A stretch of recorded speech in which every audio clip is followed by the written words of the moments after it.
I'm Heather with WTI. I really like to add little pops of style and color around my house. White candles just weren't cutting it. I really love these that I found. They come in a pre-packaged, multi-pack, so you have enough candles. I actually shared with a friend of mine because I had more than I could use in a year or two, so I split them with her. But they come individually wrapped so that they're nice and well cut. Easy to go ahead and take out and put them right in your candle stand and light them if you want to. I don't always light mine. Hold on, I'll light one for you. Just have them for looks, but as you can see, they light beautifully.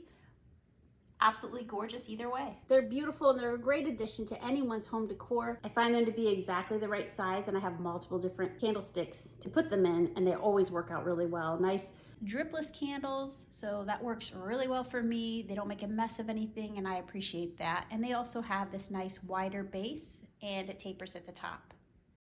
Love them. Definitely recommend them if you're looking for a really classy black candle. That's my point of view.